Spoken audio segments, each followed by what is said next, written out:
What's up, y'all? This week we're going to continue looking at suffixes of words. And remember, suffixes are anything you add to the end of a word to make it a different word. So we've got four suffixes we're going to look at this week. The suffixes are li, ship, ansi, and n. So our first suffix li turns an adjective into an adverb. So an adjective describes a thing, an adverb describes an action. So a thing might be permanent, like a permanent marker. But an action wouldn't be permanent. An action is something done permanently. Do you see? If I'm talking about this clock runs permanently, or our schedule will continue permanently, I wouldn't say our schedule will continue permanent. Permanent describes a thing. Permanently describes an action. So ly, when you add it to the end of an adjective, it stops describing a thing and it starts describing an action. So, a thing might be temporary, but an action would be temporarily. Do you see the difference? Right? This painting might be perfect, or I might say you painted it perfectly. All right. Our next two suffixes actually mean the same thing. Ship and ansi both mean the state of being something.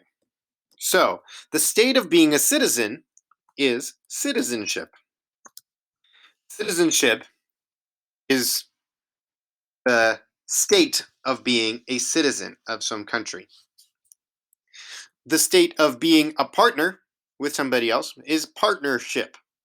The state of being a member of Costco would be your membership.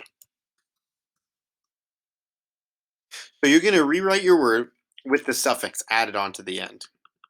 Now, one thing I want to note before we move on is that not all of your words will be spelled exactly the same once you add the suffix. One good example is the one we just talked about. Temporary is spelled like this, but when we change it to temporarily, we change that Y at the end to an I after the R. So watch out for that. It's not just a matter of adding on these letters to the end. We are going to change the spellings of some of these words, especially if they end in a Y or an E.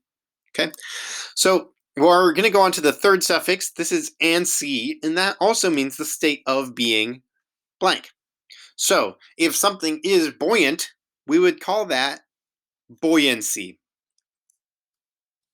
If somebody is truant, meaning they're late to school, we would call that a truancy. You see what we're doing there? We take a word that ends in ant and we change the ending to ancy to describe it as the state of being that. Okay, and our last suffix is the suffix n, and that means to make something more that. So if I have something here, I want to give it more strength. I have a table I built. I want to make it stronger. I want to give it more strength. I have to strengthen it. I would strengthen it. Or maybe I made a necklace, but it's too short. I need to give it more length. I want to lengthen it. Ooh, I spelled that wrong. Lengthen it. And then if I want to give something fright, like maybe I want to play a joke on my cat and make it afraid, give it fright, I would frighten it. I don't recommend frightening cats, by the way. You never know what a cat's going to do if you frighten it. But that's how you spell it anyway. So what you're going to do on this list is you're going to add the suffix to the word, but make sure that you spell the word at the end correctly, because it's not always just a matter of adding these letters to the end. Sometimes it is, sometimes it isn't. So pay close attention to the spelling, okay?